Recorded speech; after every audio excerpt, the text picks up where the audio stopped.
Depois da reunião de família, verifiquei minha conta. Estava zerada. 80 moais sumiram em uma única noite. Meu pai recostou-se, sorrindo de lado. Nós precisávamos mais. Minhas mãos tremiam enquanto eu pegava minha bolsa. Então vocês não vão se importar com o que vem a seguir. Eles riram, cruéis e convictos.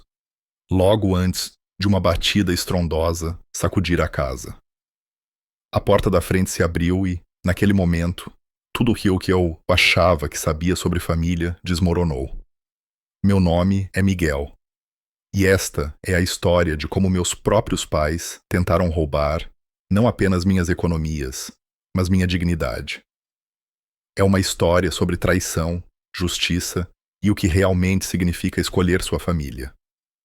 Estou prestes a compartilhar algo muito pessoal, mas antes, você pode dizer oi nos comentários ou me dizer de onde você é. Adoro saber até onde minha história pode chegar. É sempre bom saber que não estou sozinho nessa. Obrigado. E agora, deixe-me contar tudo. E se minha história tocar você, por favor, considere se inscrever neste canal. Seu apoio significa que posso continuar compartilhando histórias como a minha.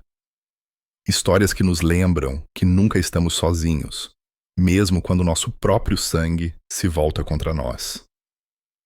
Ao meio-dia, o calor havia transformado a rodovia em uma fita reluzente. E eu subia a serra saindo do Rio de Janeiro com o ar-condicionado no máximo, repetindo a mesma frase que o Dr. Alves incutiu em mim como um mantra. Vá com limites claros, sem expectativas. Apenas observe. À minha esquerda, a Serra dos Órgãos cortava o céu como uma lâmina serrilhada. À minha direita, condomínios fechados se multiplicavam. Ruas sem saída, com telhados idênticos, piscinas azuis brilhando atrás de muros altos, gramados aparados como um campo de golfe. De longe, parecia ordem, como a versão do Brasil que se vende num folheto. De perto, parecia algo em que você poderia machucar os nós dos dedos. Eu disse a mim mesmo que não estava ali para a reconciliação. E não estava ali para ser fisgado pela nostalgia. Eu estava ali para comparecer, sentir o clima e ir para casa. Quando cheguei à casa dos meus pais, em Petrópolis, o sol havia transformado a entrada da garagem em uma frigideira. A casa não condizia com as histórias que eu ouvia há anos. Nada de carpete puído ou frestas com corrente de ar. Pisos de granito brilhavam sob a luz da entrada. Uma lareira elétrica moderna estava onde antes ficava a velha lareira de tijolos. Lá nos fundos, a água da piscina refletia o céu como um segredo. Era cara em todos os lugares que queriam ser vistos. Fiquei ali parado por um segundo a mais, catalogando o rejunte dos azulejos e a iluminação embutida, enquanto a velha pergunta circulava. Se vocês estão falidos, por que parecem saídos de um catálogo? Miguel? Minha mãe cantou, de braços abertos, o perfume doce e agudo como um sino. Meu pai apareceu atrás dela, com uma camisa passada que ele nunca usaria na concessionária, o sorriso apenas torto o suficiente para ser lido como charme. O quintal se encheu de primos e tios, pratos de papelão afundando sob o peso da maionese, fumaça subindo da churrasqueira. Tiago, meu primo, me mostrou um notebook que ainda usava os adesivos da loja, virando-o para que o logotipo capturasse a luz. Tio Henrique contava-se-o a quem quisesse ouvir sobre uma casa de Praia Wood, alugada, e como o pôr do sol era quase falso de tão perfeito. Meu pai se inclinou para mim, a voz baixa fingindo confidência, falando sobre um negócio de carro usado que caiu no colo e algum trabalho freelance que estava prestes a decolar. Ele fez aspas no ar ao dizer decolar. Minha mãe perguntou qual era meu salário agora, se minha agência dava bônus, em quais ações eu estava investindo, quão perto eu estava de assinar o contrato do meu próprio estúdio. Ela segurava a taça de vinho como um microfone e balançava-os a cabeça, como se cada pergunta fosse um apoio, em vez de uma cirurgia. Rafael deslizou para o meu lado com um prato de salgadinhos e disse, quase sem mover os lábios: "Tem algo estranho, cara. Eles passaram a semana toda me perguntando quanto você ganha, quanto você economiza." Eu sorri, como se nada em mim estivesse se movendo. O sol baixou, transformando a piscina em um painel de vidro derretido. Eu disse a Rafael que estava bem. Eu disse a mim mesmo que estava apenas observando. No jantar, minha mãe colocou uma taça de vinho tinto ao lado do meu prato. "Eu não costumo beber antes de dirigir de volta", eu disse. E ela respondeu que eu deveria passar a noite, que seria tão bom como nos velhos tempos. E além disso, o que era uma taça? O primeiro gole desceu muito forte, um amargor que ficou no fundo da minha língua e não queria sair. As pessoas riam de uma história que o tio Henrique contou. Tiago digitava em suas teclas novas. Meu pai ergueu a taça para a família e manteve meus olhos presos por um segundo a mais. A sala suavizou nas bordas. As vozes vinham de uma pequena distância. Eu disse a mim mesmo para pegar água, para levantar, dizer boa noite e ir para o quarto de hóspedes, trancando a porta pelo que valia. Minhas pernas pareciam pesadas e ocas ao mesmo tempo. Lembro-me do som da risada de alguém se elevando acima das outras, leve e satisfeita, e da visão da mão da minha mãe inclinando a garrafa novamente, o líquido rubi capturando a luz da lâmpada. Então, o sofá subiu ao meu encontro. O teto se afastou. O mundo se tornou tênue. Acordei com um silêncio que só vem antes do amanhecer. O tipo de quietude que faz as casas soarem como se estivessem respirando. Uma notificação vibrou contra a mesa de cabeceira. Peguei meu telefone, os olhos como lixa, e pisquei para a tela até que os números ficassem nítidos. A leitura do saldo não coube na minha cabeça no início, como olhar para o seu próprio nome escrito errado. O total de ontem, 82.900, tinha sumido, substituído por novamente 912. Meu couro cabeludo gelou. Meu peito falhou 2 vezes. Rolei a tela e as linhas de texto se empilharam com o mesmo ritmo impiedoso. Transferência, transferência, transferência. Meu polegar tremia. Larguei o telefone e o peguei novamente, porque algo assim exige ser verificado 2 vezes. Minha boca tinha um gosto metálico. O suor brotou em meus braços. Dentro do quarto de hóspedes, o ar parecia rarefeito demais para carregar som. Mas dentro da minha cabeça havia um rugido. Eles fizeram de novo. Eles fizeram agora. Mesmo agora, depois de todos os anos e toda essa distância, eles ainda acham que sou uma veia para explorar. Pressionei as palmas das mãos contra a minha mesa de cabeceira e não me movi até que a primeira borda desbotada da manhã se arrastou pelo chão. Capítulo 2. A memória não voltou em cenas, mas em flashes de som. O estalo agudo de cerâmica quando eu tinha 7 anos, parado no corredor de pijama, enquanto meu pai transformava meu cofrinho em forma de foguete em escombros e dizia que me pagaria de volta em dobro. O som do sino da loja de penhores quando eu tinha 12 anos. E o skate para o qual economizei durante toda a da primavera desapareceu atrás de um balcão que cheirava-se a poeira e níquel. O baque surdo de uma tábua do assoalho quando eu tinha 16. Mãos tremendo enquanto eu deslizava uma caixa de sapatos em um buraco que fiz sob minha cama, apenas para encontrar a tampa torta e o dinheiro diminuído uma semana depois. O que ouço mais claramente é a voz da minha mãe suavizando as coisas. Seu pai só precisa de um golpe de sorte. Um golpe levou uma década. Aos 18, arrumei uma mochila com 2 mudas de roupa e o envelope que escondia desde o inverno. Saí de Petrópolis com 400 reais e um carro que engasgava nas subidas. No Rio, eu construí um lar feito de horas. Acumulei turnos, ajudante de garçom num barzinho na Lapa, estoquista noturno em uma loja de arte em Santa Teresa, fins de semana, tirando fotos em visitas a apartamentos para uma imobiliária. Aprendi a dormir por 4 horas e a parecer como se tivesse dormido 8. A faculdade parecia oxigênio depois de uma seca. Mantive minha média cravada em 9,8, porque estava faminto por provas de que eu podia controlar alguma coisa. No meu último semestre, Olivia, na agência, olhou para meus anúncios de portfólio como se fossem mapas para um lugar que ela realmente queria ir. Ela fez uma ligação que se tornou um estilo, que se tornou um emprego.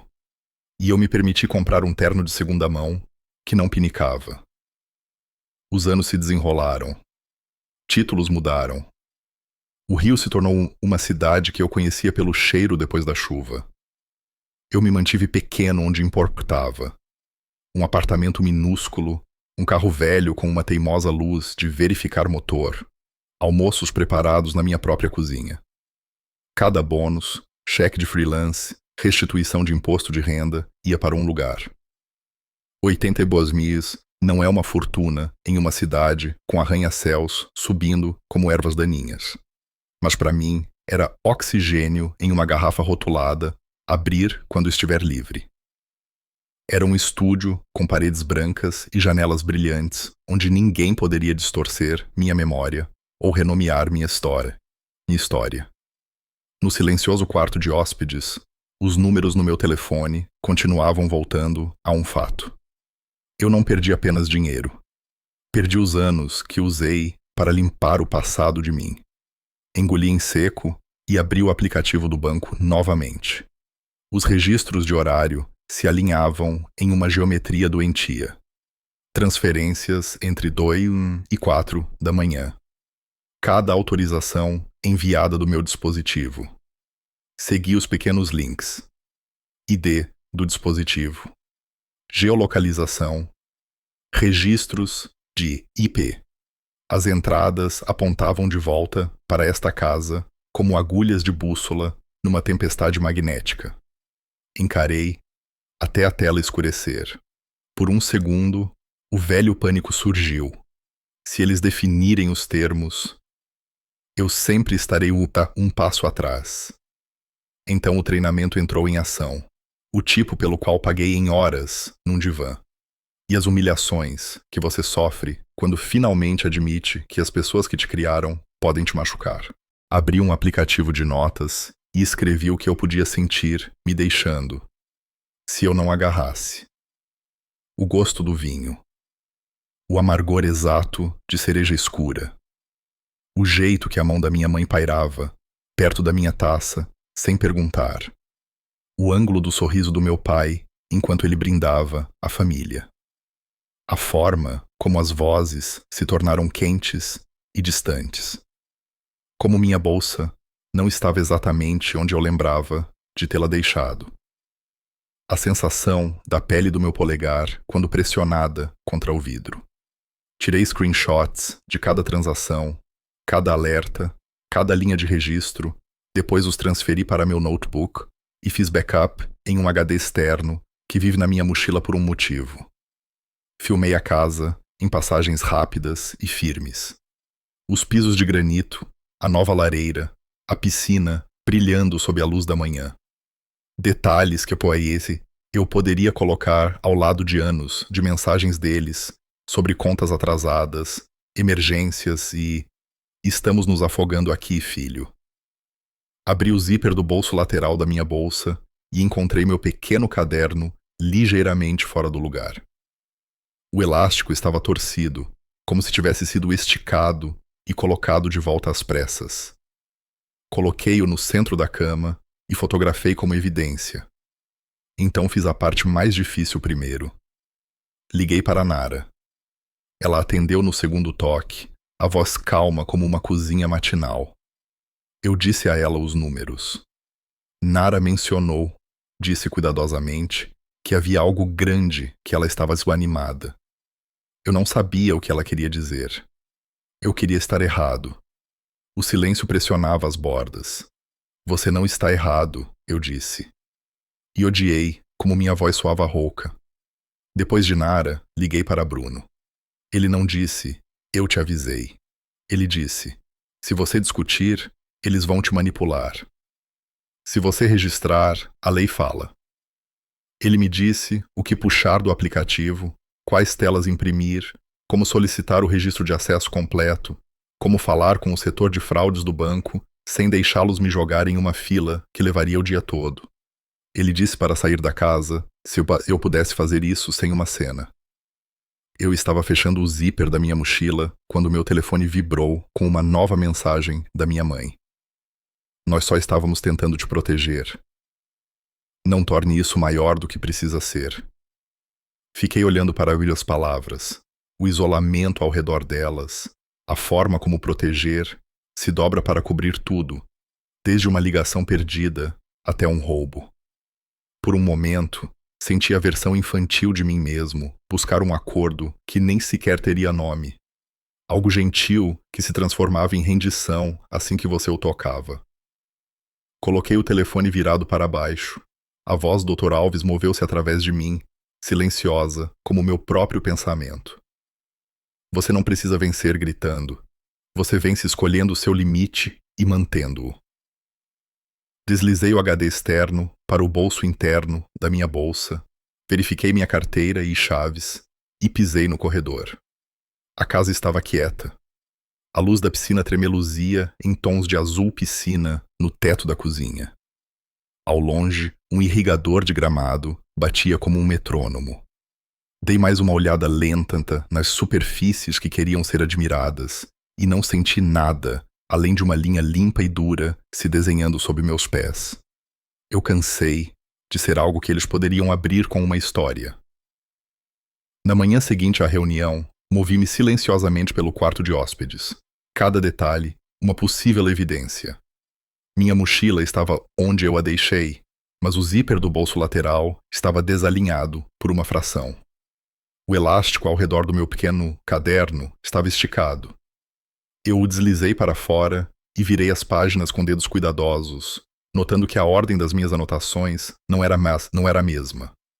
Coloquei-o de volta, fotografei e, em seguida, abri o resto da minha bolsa. Tudo o que eu tocava parecia ter sido tocado por outra pessoa. Peguei meu telefone, novamente, rolando pelo registro de transações, e cada linha parecia outro prego martelado em uma parede que passei anos derrubando. Mudei para o modo de vídeo e andei pela casa como se estivesse documentando uma cena de crime. Os pisos de granito brilhando sob luz artificial, a nova lareira que parecia ter sido tirada de um showroom, a piscina ondulando sob o sol da manhã. Narrei suavemente, em voz baixa, dizendo a data e a hora. Depois virei a câmera para mim por um momento, para que ninguém pudesse negar quem a estava segurando. Depois disso, capturei a tela de cada notificação, cada linha do aplicativo do banco, salvei-as 2 vezes. Uma vez no telefone e outra no HD externo, que raramente saía da minha bolsa. O silêncio da casa parecia uma cortina esticada demais, esperando para rasgar. Quando liguei para Nara, ela atendeu rapidamente, como se estivesse esperando o telefone tocar. Não desperdicei palavras. Contei a ela sobre o saldo, os registros, a forma como o sistema mostrava minha impressão digital em horas em que eu estava inconsciente. Ela suspirou longamente, um som cheio de luto e inevitabilidade. Sua mãe mencionou algo sobre uma grande quantia que ela estava esperando, disse ela. Eu não queria acreditar. Apertei a ponte do nariz da mesma forma que costumava fazer quando o dever de casa e a fome se acumulavam juntos aos 16 anos. Então, liguei para Bruno. Sua voz era firme, quase clínica, do jeito que alguém soa quando já acompanhou pessoas nisso centenas de vezes. Se você discutir com eles, você vai perder, disse ele. Eles vão distorcer cada palavra. Se você registrar na polícia, a lei fará o discurso. Comece a puxar os dados. Vou ajudá-lo a alinhá-los para o departamento de fraudes do banco. Quando desliguei, meu telefone vibrou novamente. Uma mensagem da minha mãe iluminou a tela. Você sabe que fizemos isso para te proteger. Não torne isso maior do que precisa ser. Meu peito se esvaziou. Ela não havia negado. Na verdade, não. Ela vestiu isso com a mesma linguagem de sempre. O mesmo pano, macio, destinado a só cobrir uma ferida. Enquanto ela pressionava, mais fundo. Meu polegar pairou sobre a caixa de resposta, mas em vez disso, baixei o telefone. Minha decisão se cristalizou, então, dura e fria. Naquela noite, encontrei Nara e Bruno em um café em Santa Teresa. O ar cheirava a grãos torrados e açúcar. As luzes eram quentes, as mesas de madeira, gasta reciclada de antigas fábricas. Bruno abriu seu notebook e exibiu uma lista de instruções. Como baixar o histórico completo de login, como preservar metadados para que não pudessem ser contestados, como registrar o boletim de ocorrência inicial na delegacia de polícia. Nara me entregou um envelope pardo com notas antigas e recibos, provas de vezes passadas em que meus pais pediram emprestado, sem perguntar. Nós nos inclinamos sobre a mesa, nossas vozes baixas, mas urgentes, como se estivéssemos planejando um resgate. Minha mão permaneceu na alça da minha mochila o tempo todo, agarrando-a como um homem que se afoga agarraria uma corda. Quando me levantei para sair, minha mente não estava mais nublada. A decisão estava tomada. Saí para o ar noturno do rio, ainda quente do dia, e disse silenciosamente para mim mesmo: se eles acham que podem me puxar de volta para o ciclo, então eu entrarei nele nos meus termos. Com a lei às minhas costas, não sou mais a criança agarrando um cofrinho quebrado.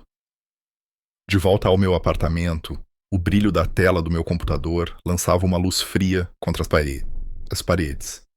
Sentei-me curvado, revisando cada captura de tela, cada arquivo de log, observando as horas entre 2 e 4 da manhã se repetirem pela página.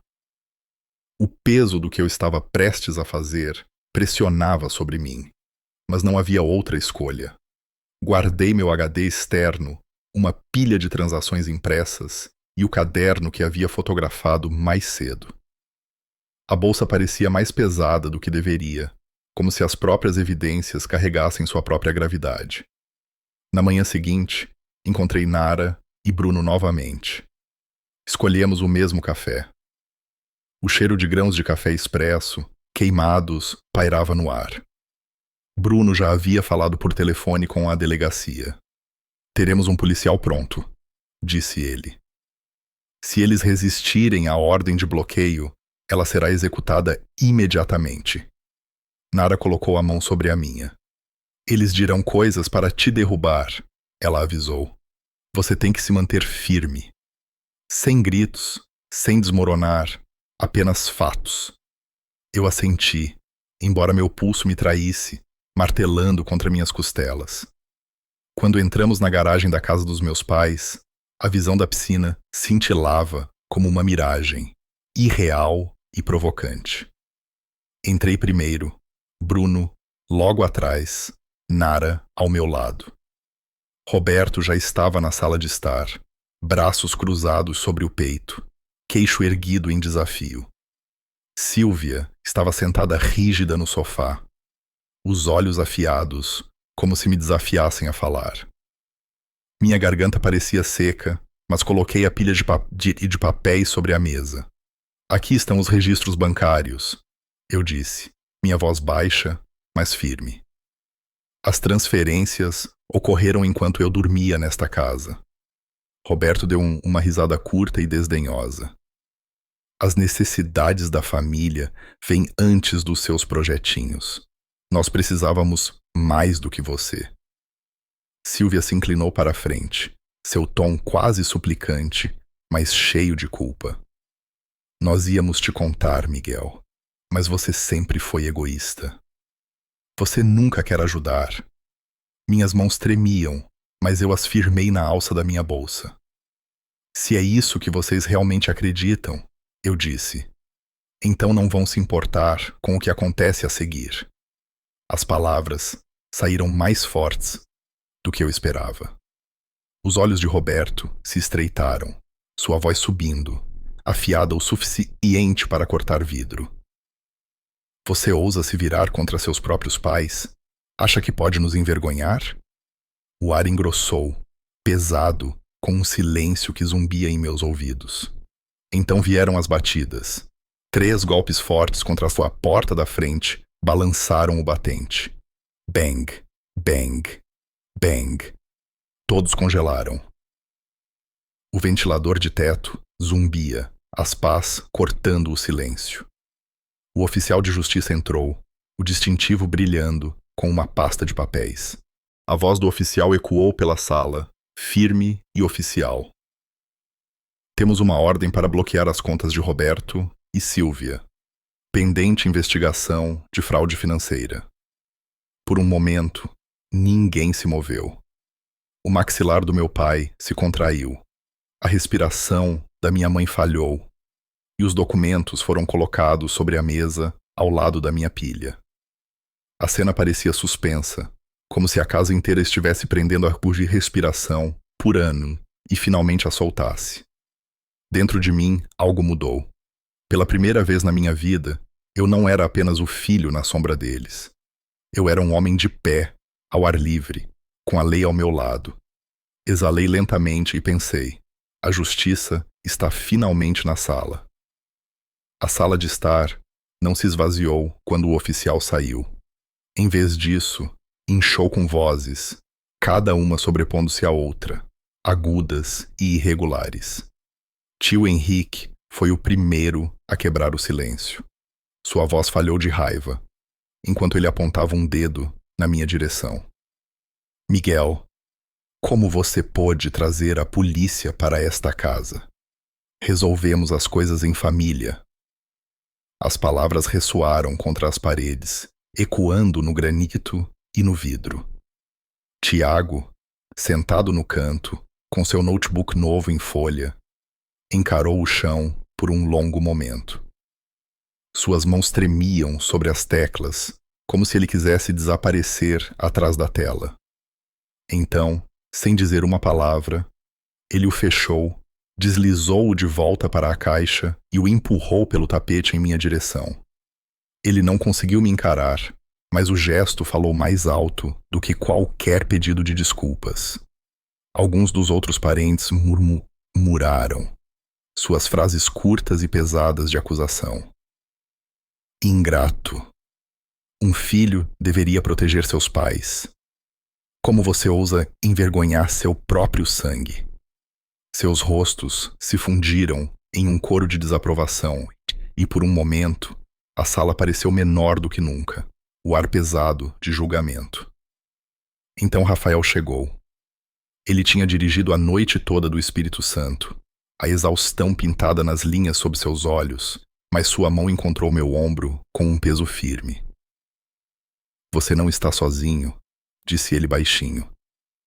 Palavras destinadas apenas a mim, embora a sala inteira tenha ouvido.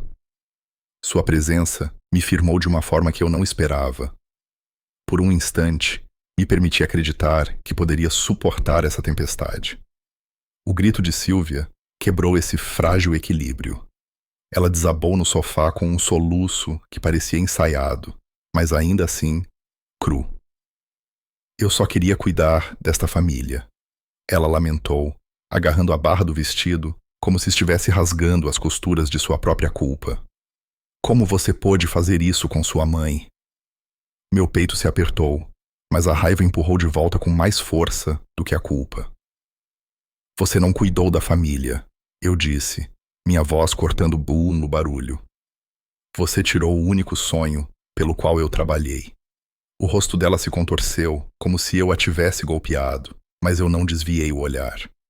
Naquela noite, quando pensei que a casa poderia finalmente se acalmar, outro campo de batalha se abriu. As palavras de Silvia apareceram online antes mesmo de eu ter saído de Petrópolis. Meu filho arrastou a polícia para nossa casa e nos marcou como criminosos, ela escreveu. Meu coração está partido. Os comentários jorraram. Nomes familiares envoltos em crueldade desconhecida. antigos vizinhos, primos distantes, pessoas que me viram crescer, postaram seus vereditos. Os jovens de hoje não têm respeito. Os pais dão tudo e não recebem nada em troca. O feed rolava infinitamente e cada frase me empurrava ainda mais para o canto. Então vi o comentário da tia Beatriz, irmã da minha mãe e rival de Nara, em silêncio. Miguel, você destruiu a honra da família. As palavras doeram mais do que o linchamento público, porque carregavam o peso do sangue e da traição. Sentei-me em um quarto escuro, o brilho do meu notebook pintando meu rosto em tons de azul. As palavras se embaralharam, mas o peso delas não. Rafael se encostou na parede, braços cruzados, observando-me afogar em silêncio até que finalmente falou. Você fez a coisa certa, disse ele. Mas eles vão te pintar como o vilão agora. Você precisa estar pronto para essa luta. Fechei a tela e esfreguei minhas têmporas. Se eu não fizer nada, perco tudo pelo que trabalhei, eu disse a ele. Se eu lutar, posso perder o que resta da minha família. E eu nem sei se ainda tenho uma família para perder. A resposta não estava naquela sala, mas a determinação cresceu de qualquer maneira. Marquei uma sessão com o Dr. Alves e prometi a Bruno que seguiria em frente com o caso de fraude. A linha havia sido traçada. Eles escolheram o lado deles e eu escolheria o meu. Minha família de sangue se alinhou com mentiras e autopreservação. Eu construiria uma nova, baseada na verdade. De volta ao Rio, as luzes da cidade pareciam mais duras do que o normal, como se as próprias torres de vidro fossem testemunhas. Encontrei Bruno em seu escritório, pilhas de documentos espalhadas pela mesa. Registramos a queixa no tribunal local e observei enquanto ele entregava as pastas com uma precisão que me acalmou. A divisão de fraudes do banco confirmou o que eu já sabia, mas ainda precisava ouvir. O login correspondia ao meu dispositivo. A geolocalização rastreava diretamente para a casa dos meus pais e os dados biométricos confirmavam as leituras de impressão digital. Os fatos estavam alinhados como soldados e, pela primeira vez, senti uma corrente de poder fluindo em minha direção, em vez de para longe. Ainda assim, sob essa força, pulsava uma solidão quase insuportável. Vencer contra seus pais não parece uma vitória. Parece exílio. O advogado deles rebateu rapidamente. Em uma audiência preliminar, ele ergueu o queixo e declarou: esses fundos foram um presente, dado livremente de um filho para seus pais. A frase ecoou pelo tribunal com o peso da plausibilidade. Presentes não são roubo. Um filho dar aos pais é tradição. Meu maxilar se contraiu, mas me mantive imóvel. Bruno se inclinou, sussurrando que era uma tática comum. Eu disse a mim mesmo que também era uma tática desesperada. Silvia dobrou a aposta em sua performance online. Outra postagem apareceu.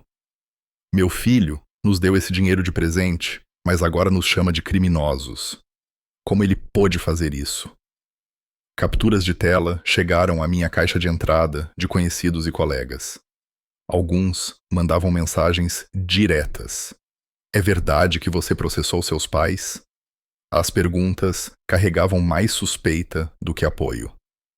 Então, uma manhã no trabalho, meu diretor de criação me chamou de lado. Há um burburinho, disse ele, franzindo a testa. A imprensa está observando. Tem certeza de que consegue manter isso sob controle?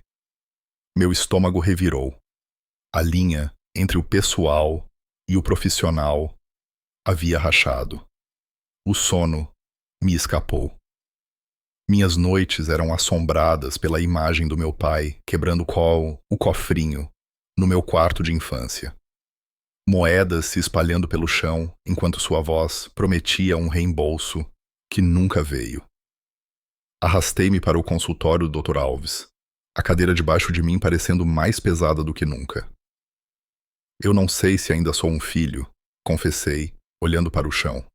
Sinto que troquei esse título pelo papel de inimigo. Ele se inclinou para a frente, calmo, mas firme. Você ainda é filho deles, disse ele. Mas você não é mais a vítima deles. Estabelecer limites não apaga o amor. Redefine-o.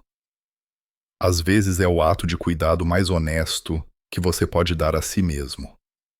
Suas palavras abriram um caminho através da névoa, embora a dor não tenha desaparecido. Na reunião seguinte do grupo de apoio a vítimas de abuso financeiro, uma mulher de 60 e poucos anos compartilhou sua história. Seu filho havia esvaziado sua conta de aposentadoria em 3 meses. Sua voz tremia enquanto falava, mas no final ela se virou para mim. Eu só falei porque vi o que você fez, disse ela. Você me deu coragem. A gratidão dela me atingiu como uma onda silenciosa. Eu passei semanas me sentindo como um pária, mas aqui nesta sala eu não estava sozinho. Quando saí para o ar noturno, as ruas zumbindo com o tráfego, respirei mais fundo do que em dias. A luta estava longe de terminar. A fofoca aumentaria, as datas do tribunal se prolongariam, o peso ficaria mais pesado. Mas se minha história pudesse tirar outra pessoa do silêncio, então eu poderia carregar o fardo um pouco mais. Endireitei os ombros e sussurrei para mim mesmo. Se minha verdade pode ajudar outra pessoa a se levantar, então eu aguentarei cada golpe que eles derem. Passei a tarde transformando meu apartamento em uma sala de guerra. Imprimi cada captura de tela e registro, organizei-os em ordem na minha mesa de jantar e os li em voz alta, como se um juiz já estivesse observando. Fiquei na frente do espelho do banheiro e pratiquei as frases do jeito que Bruno me ensinou. Curtas e limpas, sem adjetivos extras para tropeçar. Minhas mãos queriam tremer, então foquei na minha respiração e na forma da minha boca ao redor dos fatos. Quando Nara chegou, ela trouxe uma pequena lata de brownies que fez o lugar cheirar como uma cozinha de domingo. Ela os colocou na mesa e pousou uma mão firme no meu ombro. Você não é mais o garoto cujo skate foi levado, disse ela. Você é um homem se protegendo. Deixei as palavras se assentarem onde o medo estava. Depois que ela saiu, coloquei minha pilha de documentos em uma pasta, fechei minha bolsa e fiquei parado o tempo suficiente para sentir meus pés sob mim. O telefone tocou. O nome do meu pai iluminou a tela como um desafio.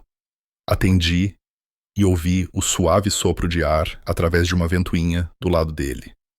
Se você retirar a queixa, disse ele, medido e baixo, podemos manter isso em silêncio. Ninguém precisa saber. O zumbido do ar-condicionado dele preencheu o espaço onde eu poderia ter corrido para tranquilizá-lo. Eu não disse nada. O silêncio se estendeu até se transformar em certeza. Encerrei a ligação sem dizer uma palavra e coloquei o telefone virado para baixo. 1 minuto depois, Rafael bateu e entrou com uma mochila e um pedido de desculpas pela bagunça que não era dele. Ele se sentou à mesa e observou o rastro de papel como se pudesse começar a falar. Há algo que eu não te contei, disse ele, com a voz tensa. Ele me disse que se conseguisse o dinheiro de você, compraria um terreno para abrir seu próprio ponto de jogo. Isso não foi pânico, foi um plano. A raiva subiu em mim com força suficiente para arder meus olhos, mas anotei a frase, datei-a e pedi a Rafael que a repetisse enquanto eu gravava no meu telefone. O motivo não cura uma ferida, mas explica de onde veio a faca. Quando ele saiu, o apartamento voltou ao seu silêncio habitual. Uma única lâmpada esculpindo um cone de luz sobre a mesa. Sentei-me nela e deixei o velho filme passar. 7 anos de pijama, o barulho de cerâmica e o brilho de moedas no tapete. 12. Com um recibo de penhor no bolso e um vazio no estômago. 16. E levantando uma tábua do assoalho e aprendendo que até segredos têm portas. Abri os olhos, olhei para a pasta na mesa e soube que desta vez era diferente. Eu não estava mais negociando com uma história que nunca me pagou de volta. Eu tinha a lei em minhas mãos e o direito de usá-la. Perto da meia-noite, o telefone acendeu novamente. A mensagem da minha mãe rolou pela tela de bloqueio. Miguel, me desculpe, se você continuar, seu pai não sobreviverá à humilhação. Não faça isso com ele. Meus dedos ficaram dormentes. A vergonha tem um jeito de se vestir de amor, de pedir para você assinar seu nome no seu próprio apagamento. Larguei o telefone e pressionei as palmas das mãos na mesa até o tremor passar. Então caminhei até a janela e olhei para as luzes do rio, perfurando-lhe a escuridão como alfinetes em um mapa. Amanhã, a verdade seria dita em voz alta. Respirei fundo e me lembrei do único fato que ninguém poderia tocar. Eu pertenço a mim mesmo. O tribunal parecia menor de perto. Um prédio baixo de tijolos vermelhos que parecia prender a respiração sob luzes brancas e duras. Lá dentro, as lâmpadas fluorescentes achatavam todas as superfícies. A sala do tribunal, em si, era estreita, os bancos polidos por anos de espera. Sentei-me ao lado de Bruno na mesa do requerente e tentei não olhar além dele. Mas meus olhos os encontraram de qualquer maneira. A boca do meu pai estava definida em uma linha reta. As mãos da minha mãe repousavam perfeitamente imóveis, cruzadas como uma oração em que ela não acreditava. Quando o escrivão chamou nosso caso, Bruno se levantou com uma calma que parecia emprestada de um planeta mais frio. Ele protocolou as provas em uma pilha limpa, depois guiou o juiz pelos fatos. Atividade da conta, entre 2 e 4 da manhã, autorização biométrica do meu dispositivo, enquanto eu estava documentado como estando na casa. Endereços de IP rastreados até a rede dos meus pais. O juiz assentiu e pediu esclarecimentos apenas uma vez, os olhos mais nos papéis do que nas pessoas. Então foi minha vez. Levantei-me e deixei as palavras fazerem o trabalho. Eu estava dormindo na casa dos meus pais. Eu disse, a voz vacilando na primeira sílaba e depois se firmando. Enquanto eu dormia, alguém usou meu dedo para autorizar transferências que esvaziaram a conta que eu economizei por 12 anos. Esse dinheiro era para o estúdio que eu planejava abrir. Era tudo o que eu economizei para tornar minha vida minha. Um som percorreu a sala. Não exatamente um suspiro, mas como o ar mudando de direção. Na fileira atrás da barra, um primo encarava o chão. O maxilar do tio Henrique se movia como se ele estivesse mastigando um dente quebrado. A defesa se levantou. O tom do advogado deles era suave, quase paternal. Esses fundos foram um presente, disse ele. Um filho ajudando seus pais. Todos podemos concordar que isso não é crime. O rosto da minha mãe se desfez na deixa. Ele sempre nos ajudou, disse ela, as lágrimas subindo em sua voz. Por que é crime agora amar seus pais? O juiz observou, sem piscar. Bruno levantou-se novamente e não disse nada a princípio, deixando-se a pergunta pairar. Então a porta dos fundos se abriu e Rafael entrou, chamado pelo escrivão. Ele assumiu o depoimento, mãos cerradas, e falou sem olhar para ninguém além do juiz. Meu pai me disse que planejava usar o dinheiro para comprar um terreno para um negócio de jogos de azar. Ele estava orgulhoso da ideia. Não foi um mal-entendido. Não foi ajuda. Ele queria o dinheiro. Para si mesmo. O silêncio que se seguiu pareceu uma respiração presa finalmente, liberada. O advogado se mexeu. Meu pai olhou para o tampo da mesa. As lágrimas da minha mãe pararam sem conclusão. As perguntas se voltaram para mim. Você se arrepende de ter trazido esta queixa? A defesa perguntou claramente, esperando por uma suavidade que pudessem usar. Eu encarei minha mãe porque essa era a linha mais verdadeira a seguir. Eu me arrependo de acreditar que vocês mudariam, eu disse. Não me arrependo de me proteger. O juiz pediu ordem quando o murmúrio aumentou novamente. Ele revisou as provas mais uma vez, depois falou com uma finalidade nítida que drenou a sala do teatro. Contas permanecerão bloqueadas, pendente investigação adicional. Restituição a começar imediatamente em um valor provisório. Ambas as partes devem cumprir os pedidos de informação ou enfrentar sanções. O martelo não bateu, mas o fim de sua sentença soou como um. Não era a última palavra, eu sabia. Apelações, procedimentos e meses ainda esperavam. Mas a balança finalmente pendeu. Senti isso em meus ombros, um relaxamento que eu não permitia há anos.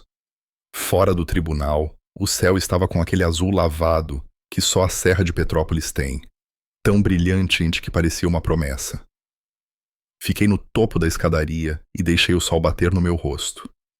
Em algum lugar atrás de mim, Bruno estava falando sobre os próximos protocolos. Nara estava dizendo que ela dirigiria. Rafael estava se oferecendo para cozinhar o jantar. Mas por um momento, tudo o que ouvi foi o silêncio que chega quando uma porta que você esteve empurrando por toda a sua vida finalmente se abre. Desci para a calçada, mais leve do que eu tinha o direito de me sentir. Ciente de que a luta continuaria. Ciente de que as pessoas online continuariam falando. Ciente de que os jantares de família nunca mais seriam os mesmos. Nada disso mudou a simples verdade que crescia em meu peito. Eu tinha saído da sombra deles e não ia voltar. Os dias após a primeira audiência se confundiram em uma longa dor de exaustão. De volta ao Rio, fechei as persianas do meu apartamento e dormi em trechos de 2 horas de cada vez, acordando com o coração batendo forte, como se o martelo ainda estivesse ecoando na minha cabeça. Mas sob a fadiga, vivia algo mais firme, um pulso fraco de esperança. Bruno ligou para me atualizar. O banco concordou em liberar um registro completo de acesso biométrico, que confirmou sem dúvida que minha impressão digital havia sido usada durante as horas em que eu estava inconsciente. Os investigadores também descobriram que grandes porções do dinheiro já haviam sido gastas em piso de granito, um notebook novo para Tiago e até mesmo uma viagem em família para o litoral. Sentei-me à mesa da cozinha lendo o relatório, uma caneca de café frio na mão, e sussurrei para mim mesmo. Eles não podem mais fugir disso. Eles não podem se esconder. O telefone tocou naquela noite. A voz da minha mãe veio fina e gasta, uma sombra da mulher que costumava cantarolar sobre o barulho dos pratos. Miguel, disse ela suavemente. Eu nunca pensei que você nos arrastaria para o público assim. Eu só queria preservar nossa dignidade. Fechei os olhos, sentindo o velho puxão da culpa se enrolar firmemente em meu peito, mas forcei as palavras a saírem firmes. Você nunca preservou a dignidade, mãe. Você preservou a mentira. O silêncio dela rachou, e eu encerrei a ligação. Eu estava gravando, e quando toquei de volta, as palavras dela pesavam como evidência fresca.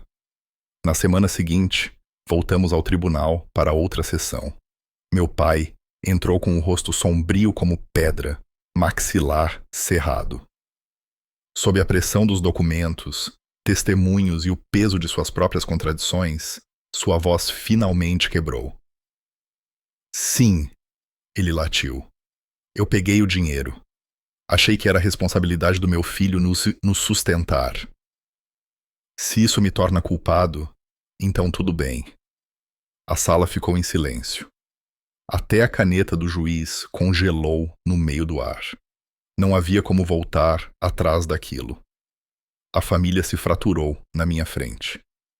Tio Henrique, que havia gritado comigo semanas antes, sentou-se mudo, olhando para os sapatos. Tiago corou profundamente, levantou-se e gaguejou um pedido de desculpas enquanto se oferecia para devolver o notebook. Tia Beatriz, que me havia condenado online, saiu sem dizer uma palavra, seu silêncio mais pesado do que seus insultos haviam sido. Observei tudo com uma certeza vazia. A negação havia acabado. A verdade estava nua na sala, feia e inegável. A decisão oficial finalmente veio. Roberto e Silvia aceitaram um acordo: fraude financeira e roubo de identidade.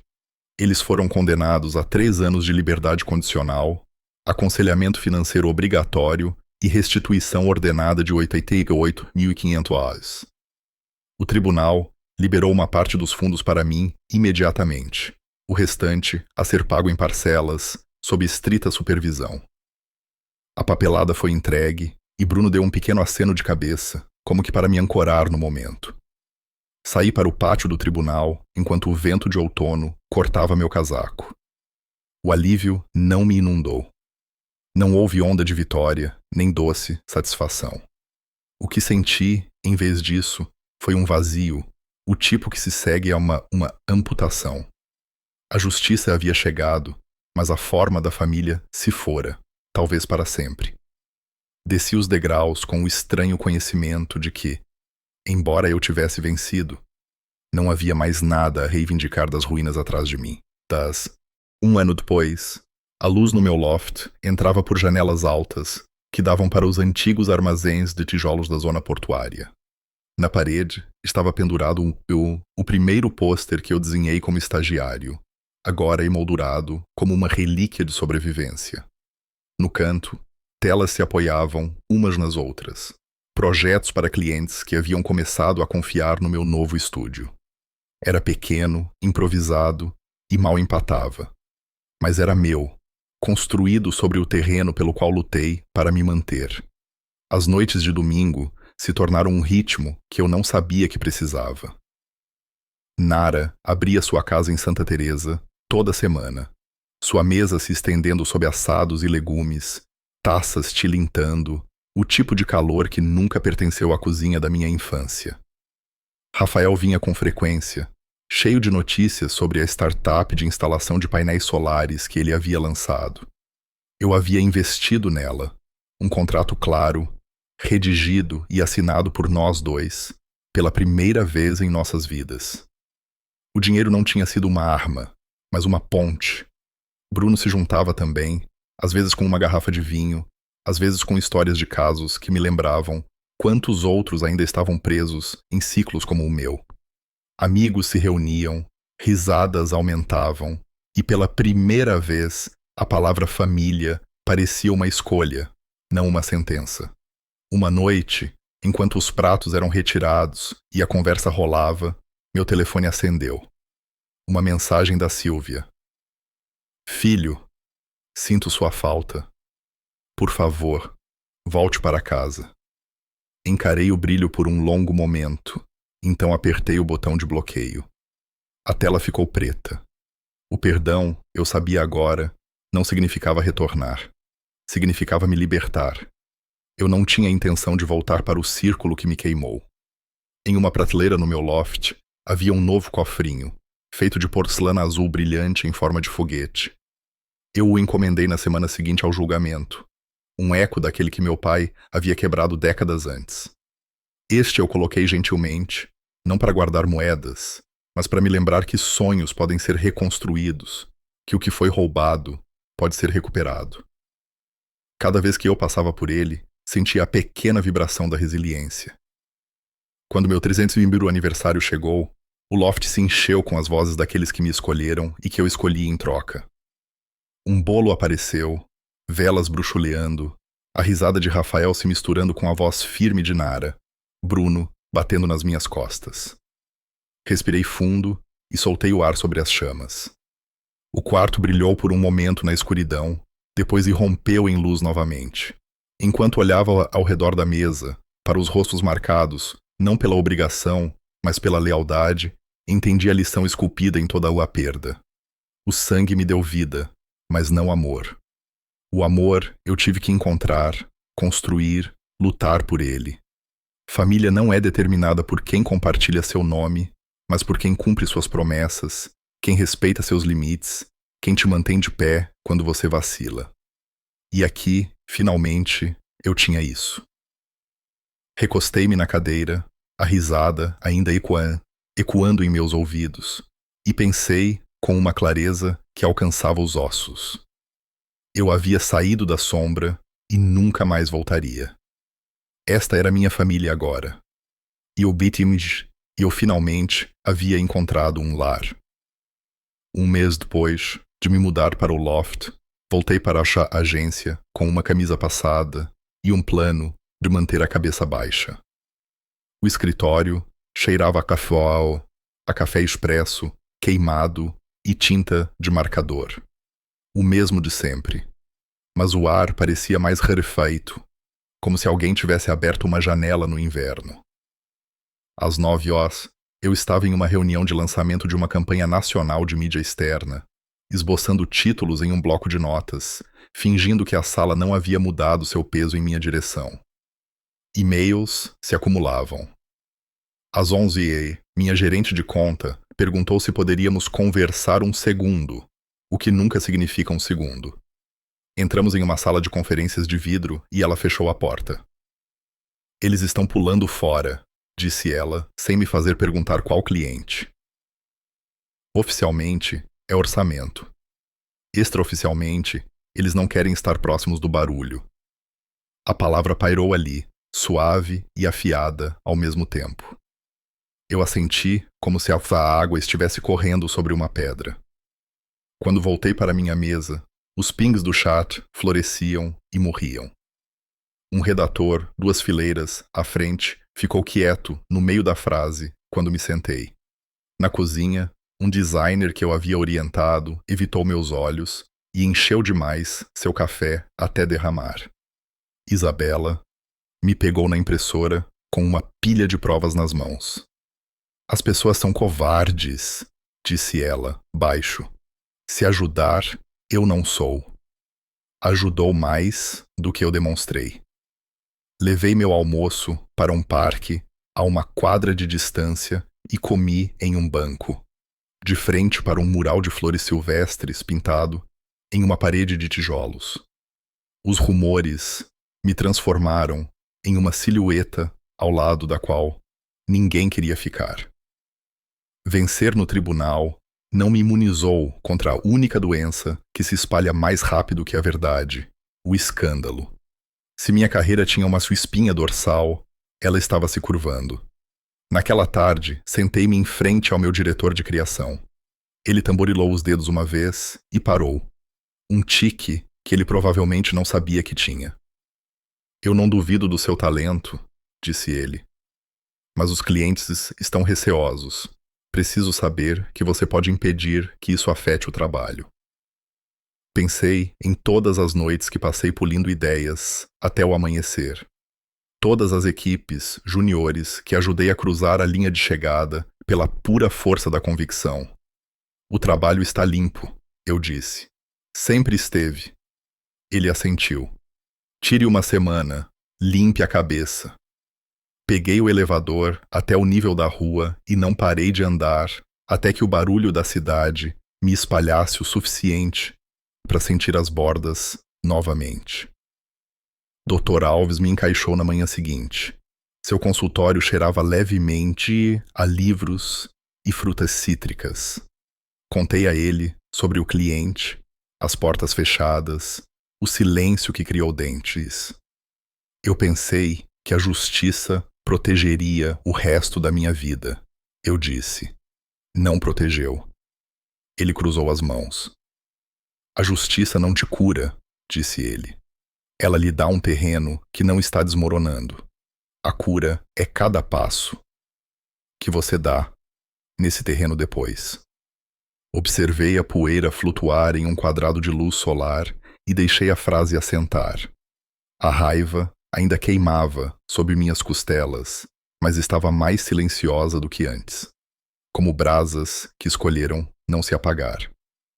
Em casa, Abri uma pasta rotulada, estúdio, e encarei os planos que havia esboçado entre a insônia e o café. Uma lista de pequenos clientes que queriam um design que contasse a verdade, uma lista de fotógrafos e animadores. Em quem eu confiava, um orçamento bom alto que fazia meu estômago contrair e meu coração acelerar. A agência me fez, mas não poderia me sustentar se exigisse que eu fingisse que o que aconteceu não aconteceu. Escrevi um e-mail pedindo licença não remunerada até o final do trimestre. Uma linguagem profissional cobrindo uma decisão que parecia saltar de um telhado. Antes de clicar em enviar, olhei ao redor do loft. O pôster da minha primeira campanha capturou a luz da tarde e o foguete de cerâmica azul na prateleira refletiu um brilho suave. Enviei o e-mail. Então disse em voz alta, na sala vazia, a frase que eu mais precisava ouvir. Se eu não acredito que vale a pena apostar no meu trabalho, por que alguém mais deveria? Passei o resto da semana no canto do estúdio que havia esculpido na sala de estar, montando apresentações, escrevendo declarações de missão que não parecessem ter sido legalmente aprovadas até a morte, entrando em contato com um punhado de pequenas empresas que me enviaram e-mail após a história do tribunal vazar. Uma padeira que queria mudar a marca depois de deixar um parceiro controlador. Um terapeuta iniciando um consultório para filhos adultos de narcisistas. Uma equipe de paisagismo dirigida por 2 irmãos que deixaram a peixe da empresa do pai porque ele continuava desviando dinheiro. A caixa de entrada tornou-se menos um campo minado e mais um mapa. À noite, eu me deitava no chão, alongando o nó das minhas costas, e entendia que não estava apenas salvando uma carreira. Eu estava escolhendo onde meu nome ficaria. Rafael chegou em uma tarde ventosa, com um sorriso que não alcançava seus olhos e uma pasta que ele tentava manter casual. Sentamos na minha pequena mesa da cozinha, os cotovelos quase se tocando, o loft zumbindo com o som dos canos e do VLT a uma quadra de distância. As instalações estão estáveis, disse ele, abrindo a pasta para mostrar contratos e números. Mas tivemos um problema. Os preços dos equipamentos dispararam. Posso cobrir parte com uma linha de crédito, mas uma infusão, agora, nos impulsionaria e nos impediria de aceitar um acordo que nos colocaria sob o controle de alguém. Tracei as margens de uma planilha com o pó polegar. O velho medo subiu rápido e quente. O reflexo que diz que todo pedido é uma armadilha. Preciso de tempo, eu disse cuidadosamente. E papelada mais amarrada do que amarrada. Não posso assinar nada rápido. Ele se recostou, magoado. Eu não sou eles, disse ele, alto demais para a pequena cozinha. Não estou pedindo para você me entregar sua vida em um envelope. Estou pedindo para você acreditar que eu sei o que estou fazendo. A sala encolheu. Confiança sem limites é como eu me machuquei, eu disse. Você acha que eu não sei disso? Ele retrucou. Você acha que eu não te observei dormir com o telefone debaixo do travesseiro por anos? A frase me atingiu onde eu vivia. Nós nos encaramos sobre números e história até que algo frágil em mim quebrou. Levantei-me e caminhei até a janela, porque a cidade é mais fácil de encarar do que alguém que você ama. O vidro estava frio sob minhas palmas. Você se lembra da garagem? Perguntei. Quando éramos crianças. Eles estavam gritando na cozinha e nós nos escondemos atrás das caixas de enfeites de Natal. Você dividiu a última fatia de bolo ao meio com as mãos, porque a faca fazia barulho. Eu fiquei com o pedaço maior e você fingiu não notar. Ele riu uma vez, curto e amargo. Eu notei. Nós éramos nossa própria família naquela época, eu disse, antes de termos palavras para o que estava acontecendo. A tensão diminuiu, mas não desapareceu. Ele juntou os papéis e os deslizou de volta para a pasta. Eu não deveria ter vindo sem um plano melhor, disse ele. Estou apenas cansado de fazer isso sozinho. Ele se levantou, as pernas da cadeira raspando no chão, e jogou a mochila no ombro. Me ligue quando você descobrir se estou pedindo ajuda ou pedindo para te machucar. Quando a porta se fechou, o loft pareceu maior da pior maneira. Dei uma volta ao redor do sofá e liguei para Nara. Ela atendeu com o noticiário, tocando suavemente ao fundo, como sempre acontecia na casa dela. Contei tudo essa tela. A pasta, a explosão de raiva, a memória da garagem que pousou entre nós como uma trégua. Ela ouviu como sempre fazia, com a paciência de quem cuida de um jardim. Confiança precisa de fronteiras, disse ela. Mas o amor precisa de portas. Desenhe as fronteiras, construa as portas, veja quem atravessa. Sentei-me no tapete e deixei o significado penetrar. E se eu fechar a porta com tanta força que me torno eles? Perguntei. Então você abre uma janela, disse ela, sorrindo em sua voz, e você coloca as trancas por dentro. Enviei um e-mail para Rafael 1 hora depois. Eu disse que queria me encontrar, não para me desculpar pelo medo, mas para estruturar um caminho através dele. Sugeri um termo de compromisso com Marcos e um teto, direitos de recompra se a parceria ficasse tensa, uma cláusula que colocava nós dois em risco se perdêssemos os prazos de relatório. Escrevi que confiava nele e que não confiaria cegamente.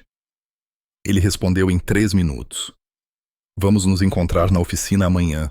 Eu trago nossos números. Você traz seu cérebro de advogado que você finge não ter. No dia seguinte, estávamos sob o teto de um armazém que cheirava a alumínio aquecido pelo sol e papelão. Ele espalhou faturas sobre uma bancada. Abri meu notebook e construí o acordo como se fosse uma ponte que ambos teríamos que atravessar. Conversamos sobre cadeias de suprimentos, custos indiretos e como você pode gastar sua liberdade enquanto persegue o crescimento. Escrevemos uma cláusula que qualquer um de nós poderia pedir uma pausa, sem penalidade, se sentíssemos o outro escorregando para velhos padrões. Quando terminamos, ele bateu na tela. Isso me faz sentir mais seguro do que o dinheiro, disse ele. Eu assenti, surpreso com o quão firme me sentia. Eu também. Naquela noite, depois que o contrato foi escaneado, arquivado e copiado 2 vezes, voltei para casa ao longo do Boulevard Olímpico, a rua brilhando sob uma chuva recente. Passei por casais rindo, um músico de rua se inclinando em um saxofone, um garoto ensinando sua irmãzinha a andar de patinete na parte mais lisa da calçada. Na vitrine de uma loja de brinquedos, uma fileira de foguetes de lata apontava seus narizes para o vidro. Fiquei ali por 1 minuto e deixei a visão alcançar uma parte de mim que ainda media segurança em coisas pequenas e brilhantes. Se eu nunca aprendesse a confiar nas pessoas que mereceram, eu viveria para sempre na casa que meus pais construíram, mesmo que nunca mais pusesse os pés lá. Destranquei minha porta, coloquei o novo contrato sobre a mesa ao lado do foguete azul e disse a mim mesmo a verdade com uma voz que reconheci como minha.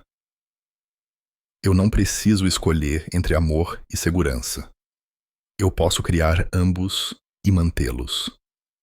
Os jantares de domingo na casa de Nara haviam se tornado a coisa mais próxima de tradição que eu conhecia. A mesa era longa e sempre lotada, o ar cheio de alho assado e o zumbido de uma conversa fácil. Naquela noite, depois que os pratos de frango e batatas foram retirados, Nara serviu chá em canecas desiguais e olhou para mim do outro lado da mesa com uma expressão que tinha mais peso do que palavras. Há algo que eu nunca te contei. Ela começou, a voz firme, embora suas mãos pressionassem levemente a borda da xícara. Os outros ficaram quietos. Ela contou a sala sobre uma noite, anos antes, quando entrou na cozinha de sua irmã e encontrou Sylvia remexendo em um envelope de dinheiro. Nara tinha destinado esse dinheiro para mim, dinheiro que ela havia colocado na minha mochila para cobrir livros e mantimentos. Eu a confrontei. Nara disse, seu olhar inabalável. Ela riu, disse que estava apenas pegando emprestado. Mas eu sabia o que isso significava. A memória se instalou sobre mim como fumaça, acre e familiar. Então ela se virou para mim diretamente. Quando você tinha 17 anos, você veio até mim e disse que queria ir embora. Você achava que era louco por sequer imaginar a liberdade. Eu te ajudei a abrir aquela primeira conta em seu nome. Silenciosa, segura, longe deles. Eu não queria que você sentisse que não tinha ninguém ao seu lado. Por um momento, não consegui falar. A revelação perfurou algo profundo, mas também curou. Meu peito apertou e senti as lágrimas ameaçarem, mas as forcei de volta com uma longa respiração. Todas as vezes que pensei ter sobrevivido sozinho foram subitamente reescritas. Eu não estava sozinho. Do outro lado da mesa, o rosto de Rafael suavizou, embora parte da família estendida tenha se mexido desconfortavelmente. Tio Henrique murmurou sobre traição. Tia Beatriz balançou a cabeça. Você escolheu um lado, Nara, disse ela friamente. A resposta de Nara veio sem hesitação. Eu não escolhi lados. Eu escolhi a verdade. A sala silenciou. Ela não levantou a voz, mas a clareza nela não deixou espaço para refutação.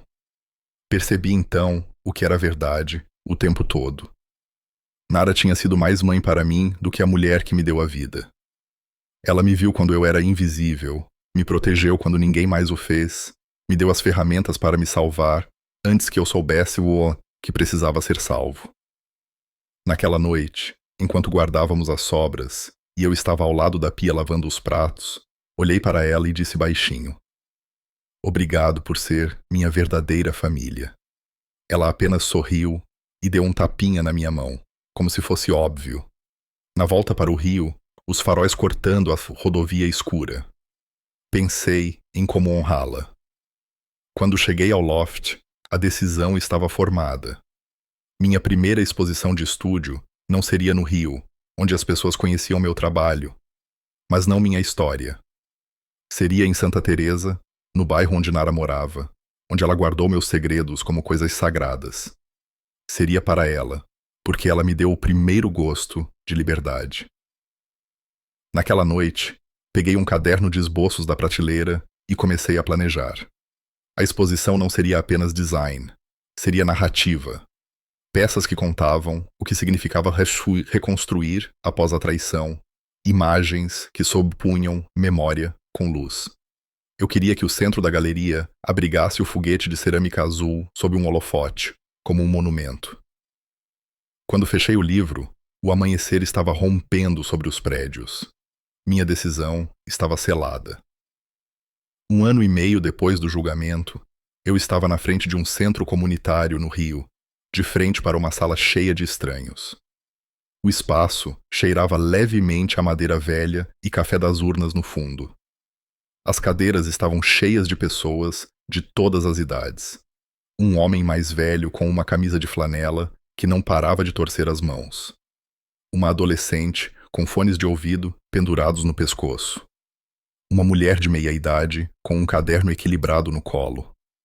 Alguns haviam perdido dinheiro. Alguns nunca haviam falado em voz alta sobre o que suportaram. Todos eles carregavam algo pesado nos olhos. Agarrei o púlpito até que meus nós dos dedos ficassem brancos. Então comecei. Quando eu tinha 7 anos, meu pai quebrou meu cofrinho e me disse que estava apenas pegando emprestado. Quando eu tinha 12, ele penhorou o skate para o qual eu havia economizado. Aos 17, aprendi a esconder dinheiro em caixas e debaixo de tábuas do assoalho. E no ano passado, enquanto eu dormia, eles usaram minha impressão digital para pegar cada real que eu havia economizado para o meu sonho. A sala ficou quieta. O silêncio, espesso. Família, continuei, não significa ter o direito de tirar o futuro do seu filho.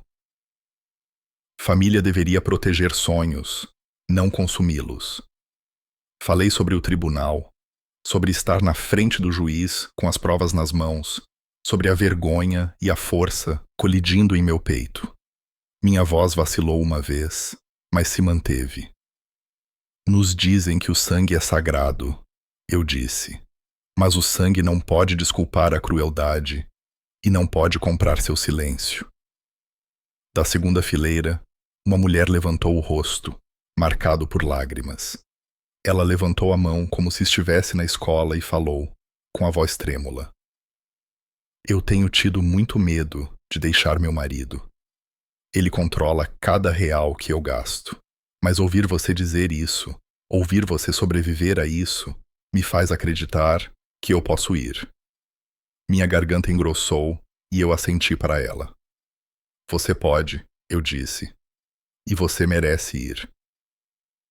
Quando o evento terminou, as pessoas demoraram, apertando minha mão, agradecendo-me, contando fragmentos de suas próprias histórias.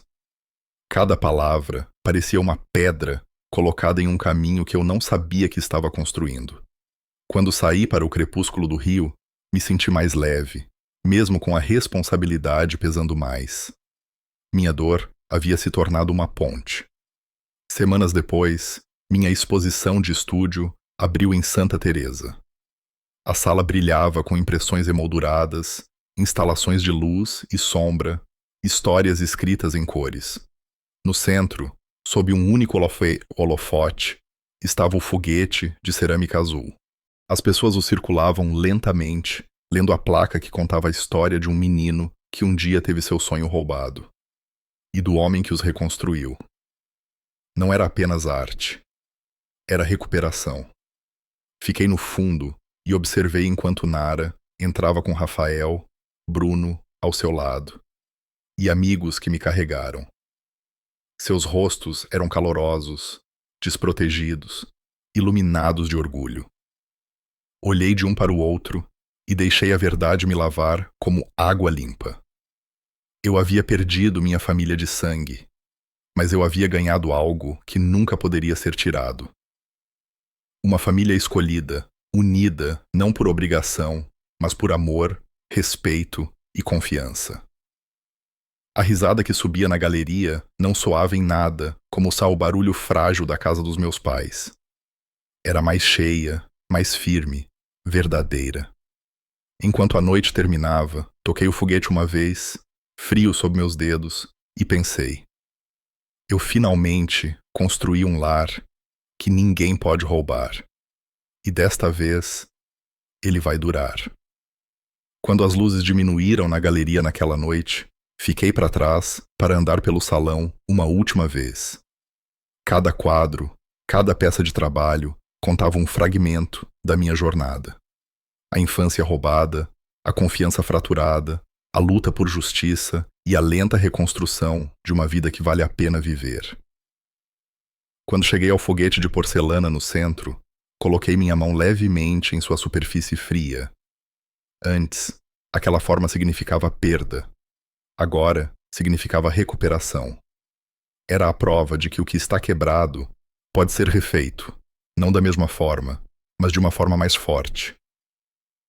Pensei em meus pais, ainda em algum lugar em Petrópolis, sua casa com pisos de granito e grandeza vazia.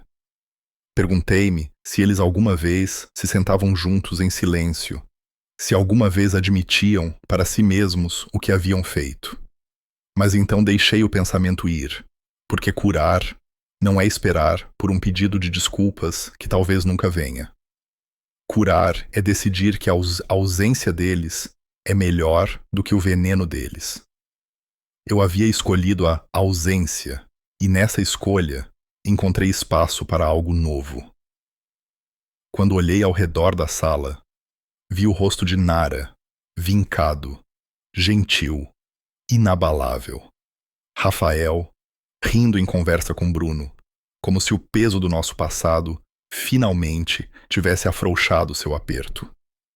Amigos circulavam pela sala com taças nas mãos, compartilhando suas próprias histórias, suas próprias pequenas vitórias. O ar estava cheio, não de tensão ou vergonha, mas de leveza. Foi nesse momento que soube que havia conseguido. Não apenas em recuperar meu dinheiro ou carreira, mas em reconstruir meu mundo. Para aqueles de vocês que carregam cicatrizes como as minhas, quero deixar vocês com isto. Cicatrizes não significam que você está quebrado. Cicatrizes significam que você sobreviveu. Cada marca que você carrega é prova de sua resistência. E um dia, essas marcas podem se tornar o roteiro de outra pessoa para sair da escuridão. Você nunca sabe quem está observando, quem está ouvindo, quem está esperando que outra pessoa vá primeiro para que possam seguir. Ao contar a verdade, você não cura apenas a si mesmo. Você dá permissão a outros para começar. É por isso que estou aqui agora. Não apenas por mim, mas por cada pessoa que foi silenciada pela vergonha, culpa ou medo. Meus pais tentaram me reduzir ao silêncio. Eles tentaram transformar minhas economias em sua tábua de salvação. Mas tudo o que fizeram foi aguçar minha vontade. E agora, eu uso minha voz, meu trabalho, minha história para garantir que ninguém mais se sinta sozinho naquele silêncio. Se você chegou até aqui comigo, deixe-me perguntar novamente. Mostre-me que você está aqui.